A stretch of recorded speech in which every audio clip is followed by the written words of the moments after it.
ಜಾನ್ವಿ ಆಡ್ಬೋದು ಅಂತ ಅನ್ನಿಸ್ತದೆ. ಯಾಕಂದರೆ ಅವರು ಬಂದಂಥ ಬ್ಯಾಕ್ಗ್ರೌಂಡ್ ಬೇರೆ, ಅವರು ಅಲ್ಲಿ ತೋರಿಸ್ತಾ ಇರೋಂಥ ಮುಖ ಬೇರೆ. ಅವರು ಮಾಧ್ಯಮದಿಂದ ಬಂದಂಥವ್ರು ಒಬ್ಬರ ಮೇಲೆ ಒಬ್ರು ಬಿದ್ಕೊಂಡು ಒದ್ಕೊಂಡು ಕಿತ್ಕೊಂಡು ಪಾಪ ಗಿಲ್ಲಿ ಪ್ಯಾಂಟ್ ಹೊರದಾಕ್ಬಿಟ್ರಲ್ಲ ಅಣ್ಣ. ಇವಾಗ ನೀವು ಚೆನ್ನಾಗಿ ನೋಡ್ತೀರಾ? ಬಿಗ್ ಬಾಸ್ ನೋಡ್ತಾ ಇದ್ದೀರಾ? ಹಾಂ, ನೋಡ್ತಾ ಇದ್ದೀವಿ. ಬಿಗ್ ಬಾಸು ಪರವಾಗಿಲ್ಲ, ಚೆನ್ನಾಗಿ ನಡೀತಾ ಇದೆ. ಈ 12 ಸೀಸನ್ನು ಚೆನ್ನಾಗಿ ಮಾಡ್ಕೊಂಡು ಬಂದಿದ್ದಾರೆ. ಬಟ್ ಬಿಗ್ ಬಾಸ್ ಬಗ್ಗೆ ನನಗಿರುವಂಥ ಒಂದು ಪ್ರಶ್ನೆ ಏನಪ್ಪ ಅಂತಂದರೆ, ಈ 12 ವರ್ಷದಲ್ಲಿ ಬಿಗ್ ಬಾಸಲ್ಲೂ ಸಹ ಅವ್ರು ಮಾಡ್ತಾ ಇರೋವಂಥದ್ದು ಒಬ್ಬರ ಮೇಲೆ ಕೋಪ ಬಂದು ಅವರೇನೋ ಕಿತ್ತಾಡ್ಕೋಬೇಕು, ಅವರೇನೋ ಒಂದು ಹುಮ್ಮಸ್ ತರಿಸ್ಬೇಕು, ಜನ ಅದನ್ನು ನೋಡಬೇಕು ಅನ್ನೋ ರೀತಿಯಲ್ಲೇ ನಡೆಸ್ಕೊಳ್ತಾ ಹೋಗ್ತಾ ಇದ್ದಾರೆ. ಅದರಲ್ಲಿ ಸ್ವಲ್ಪ ಬದಲಾವಣೆ ತರಬೇಕು. ಸಂಬಂಧಗಳಿಗೆ ಬೆಲೆ ಕೊಡಿಸ್ಬೇಕು, ಮನುಷ್ಯರಿಗೆ ಬೆಲೆ ಕೊಡಿಸ್ಬೇಕು. ಅಂಥ ರೀತಿ ಒಂದು ಒಳ್ಳೆಯ ಸಂಬಂಧಗಳನ್ನ ಬೆಳೆಸುವಂಥದ್ದು ಕಾರ್ಯಕ್ರಮಗಳು ಅವ್ರು ಮಾಡಿದ್ರೆ ಉತ್ತಮ ಅಂತ ನನಗೆ ಅನಿಸುತ್ತೆ. ಇನ್ನೊಂದು ಏನು ಹೇಳ್ಬೇಕಪ್ಪ ಅಂತಂದರೆ, ಅದು ಒಂದು ಒಳ್ಳೆ ಪ್ಲಾಟ್ಫಾರ್ಮ್ ಅಂತ ಹೇಳ್ಬೋದು. ಒಂದು ಒಳ್ಳೆ ಭಾಗ ನಮ್ಮ ಕರ್ನಾಟಕ ರಾಜ್ಯದಲ್ಲಿ ಕೆಲವರಿಗೆ ಬೇಗ ಕನೆಕ್ಟ್ ಆಗುವಂಥ ಒಂದು ಪ್ಲ್ಯಾಟ್ಫಾರ್ಮ್. ಅದರಲ್ಲಿ ಇನ್ನೂ ಸಮಾಜಕ್ಕೆ ಬೇಕಾಗಿರುವಂಥದ್ದು, ಯುವಕರಿಗೆ ಬೇಕಾಗಿರುವಂಥದ್ದು, ಇವತ್ತಿನ ವ್ಯವಸ್ಥೆಗಳ ಬಗ್ಗೆ ಅವರು ಏನಾದರೂ ಒಂದು ಸಣ್ಣ ಟಾಸ್ಕಿನ ಮುಖಾಂತರ ಅಥವಾ ಇನ್ನೊಂದು ಯಾವುದೋ ಒಂದು ಕಾನ್ಸೆಪ್ಟ್ ಮುಖಾಂತರ ಅವ್ರು ಮಾಡಿದ್ರೆ ಜನಗಳಿಗೆ ಬೇಗ ರೀಚ್ ಆಗುತ್ತೆ.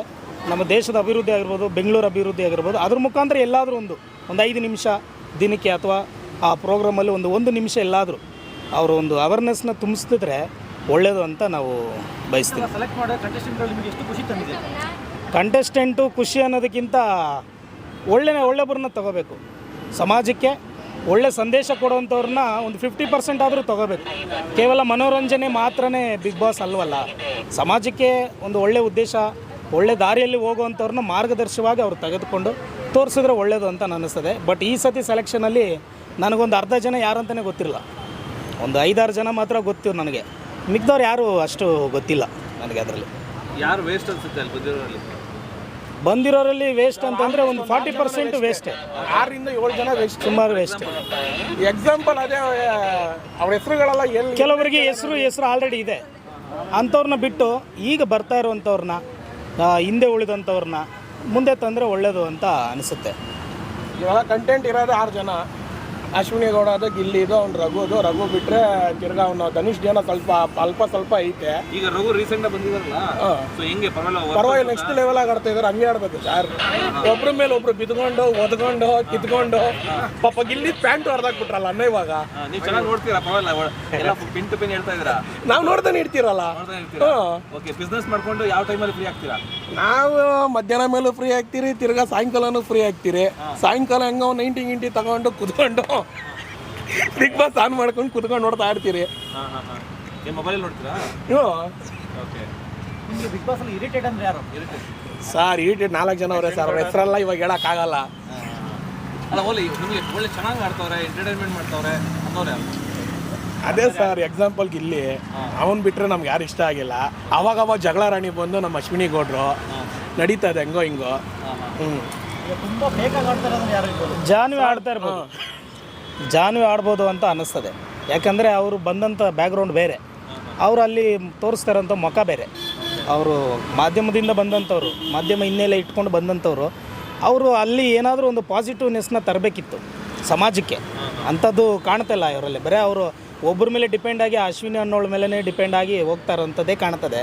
ಅದು ಬಿಟ್ಟರೆ ದೇಶದ್ದು ಅಥವಾ ರಾಜ್ಯದ್ದು ಒಂದು ಅವೇರ್ನೆಸ್ ಬರುವಂಥದ್ದು ಟಾಪಿಕ್ ಏನು ಮಾತಾಡ್ತಾ ಇಲ್ಲ ಅವಳು. ಯಾರೋ ಜಾನ್ವಿ ಎಲ್ಲೂ ಮಾತಾಡಬೇಕು ಅವರು. ಹೌದು, ಸುಮ್ಮನೆ ಮೇಕಪ್ ಮಾಡಿದೆ, ತಲೆ ಬಾಚಿದೆ, ಹೊಸ ಬಟ್ಟೆ ಹಾಕಿದೆ, ಐರನ್ ಇದಾಗದೆ ಅನ್ನೋದೇ ಅಲ್ಲ. ಏನಾದರೂ ಒಂದು ಒಳ್ಳೆ ಮಾತು ಅಲ್ಲಿರೋರಿಗೆ ಅಂತಲೂ ಯಾವುದಾದ್ರೂ ಒಂದು ಅವೇರ್ನೆಸ್ನ ತುಂಬಿಸ್ಬೇಕು. ಜೊತೇಲಿ ಇರ್ತಾರಲ್ವ, ಅಂಥವು ಮಾಡಿದ್ರೆ ಒಳ್ಳೇದು ಅಂತ. ಬಟ್ ವೇಸ್ಟ್, ಜಾನ್ವಿ ಅನ್ನೋಳು ವೇಸ್ಟ್ ಅಂತ ನನಗೆ ಅನಿಸುತ್ತೆ. ಮುಂಚೆ ಒಬ್ರು ಇದ್ರು ಡಾಗ್ ಸತೀಶ್ ಅಂತ, ಅವ್ರ ಬಗ್ಗೆ ಏನನ್ಸುತ್ತೆ? ಅವ್ರು ಹೇಳೋದೆಲ್ಲ ಕೇಳಿದ್ರೆ ಸರ್ ಅಪ್ಪನ ಅದೇ ಅವ್ನು ಹೇಳ್ತಾ ಇದ್ನಲ್ಲ, ಯಾರು ಚಂದ್ರಪ್ರಭಾನ ಹೇಳ್ತಾ ಇದ್ನಲ್ಲ, 1 hour 2 hour ಹೋದ್ರೆ ಒಂದು ಸೋಪ್ ತಿಕ್ಕೊಳಕ, ಆಯಿಲ್ ಹಾಕೋಣಕ, ಮಕ್ಕ ತೊಳ್ಕೊಳಕಲ್ಲ, ಇನ್ನೇನು ಹೇಳ್ರಿ. ಆ ಅಪ್ಪನ ನೋಡ್ರಿ 100 ಕೋಟಿ ಅಂತಾನೆ. ಪುಡ್ಗೋಸಿಲ್ ಬಂದಿರೋದು 50 ಲಕ್ಷಕ್ಕೆ. ನಮ್ಮನ್ನೊಂದು 2 ವಾರನೂ ಕರೆಕ್ಟ್ ಗಾಡಿಲ್ಲ ಅಪ್ಪನವನು. ಬರೀ ಬಾತ್ರೂಮ್ ಜೀವನನೇ ಮಾಡ್ಕೊಂಡು ಹೋಗ್ಬಿಟ್ಟ. ಅಲ್ಲ, ಬಟ್ ಅವರು ಚಾಲೆಂಜ್ ಮಾಡ್ತಾರೆ, ನನ್ನ ಹತ್ರ ಇದೆ, ನಂದು ನಾಯಿ ನನ್ನ ಇಷ್ಟ ಅಂತಾರೆ. ಅಯ್ಯೋ, ನಾಯಿ ಇದ್ರೆ ನಾಯಿಗೆ ಕರ್ಕೊಂಡು ಹೋಗೋ ನಾನು ಬಿಗ್ ಬಾಸ್ಗೆ. ಹೇಳ್ರಿ, 100 ಕೋಟಿ ನಾಯಿ ಇದ್ರೆ 100 ಕೋಟಿ ನಾಯಿನ ಬಿಟ್ಬಿಡ್ರಿ ಬಿಗ್ ಬಾಸ್ ಹೇಳಕ್ಕೆ. ಅವನ್ನ ಯಾಕೆ ಕರ್ಕೊಂಡು ಹೋಗ್ತೀವಿ? ಸ್ಪೆಷಲ್ ನಾಯಿ ತಾನೆ, ಅವನಲ್ವಲ್ಲ. ಆದ್ರೆ ನಾಯಿ ಮೋಸ್ಟ್ಲಿ ಇಬ್ಬರಿಗೂ ನಾವು ಬೆಲ್ಟ್ ಹಾಕಿದ್ದು ಹೋಗಿದ್ವಿ. ಒಳ್ಳೇದಾಯ್ತಾ? ಹೋಗಿದ್ದೇನೋ ಒಳ್ಳೇದಾಯ್ತು. ಅದೇ ಅವ್ರ ಬದಲು ಪಾಪ ಅವರಿಬ್ರು ಅವಳು ಹೋದ್ರು, ಆಮೇಲೆ ಇನ್ನೂ ಇಬ್ರು ಹೋದ್ರಲ್ಲ ಲೇಡೀಸ್ಗಳು. ಹಾಂ, ಅವರಿಬ್ರು ಹೋಗಿದ್ದು, ಇನ್ನೂ ಪಾಪ ಮೂವರು ಎಂಥ ಕ್ಯಾಂಡಿಡೇಟ್ಗಳು ಬಂದವ್ರೆ. ಓಕೆ, ರಕ್ಷಿತಾ ಬಗ್ಗೆ ಏನು ಹೇಳ್ತೀರಾ? ಸರ್, ಆ ಹುಡುಗಿಗೆ ಆಡೋ ಮಕ್ಳಿಗೆ ಲಾಲಿಪಾಪ್ ಕೊಡೋ ಥರ ಆಡಿಸ್ತವ್ರೆ. ಇನ್ನೇನು ಹೇಳೋಣ ಹೇಳ್ರಿ. ಪಾಪ ಆಯಮ್ಮನ ಮಾತಾಡೋಕೆ ಬರಲ್ಲ ಅನ್ಕೊಂಡಿರ್ತಾಳೆ. ಆದ್ರೆ ಕಾಮಿಡಿಯಾಗಿ ಐತೆ ನೋಡೋಣ. ಈಗ ಇರೋರೆಲ್ಲ ನೋಡ್ಕೊಂಡ್ರೆ ಎಷ್ಟು ಬೆಟ್ರಾಗಿ ಆಡ್ತಾ ಇದೆಯಲ್ಲ ಹುಡುಗಿ, ಚಿಕ್ಕ ಹುಡುಗಿ ಆದ್ರೆ. ಹುಡುಗಿ ಆದ್ರೂ ಪಾಪ. ಆಮೇಲೆ ನೋಡ್ರಿ, ಆ ಏಜ್ ಆಗಿರೋರು ಬೇರೆ ಕರ್ಕೊಂಡೋಗಿ ಕುಂಗ್ಸವ್ರೆ. ಹಾಂ, ಮಲ್ಲಮ್ಮನ್ನ ಏನಂತ ಹೇಳೋದು ಹೇಳ್ರಿ.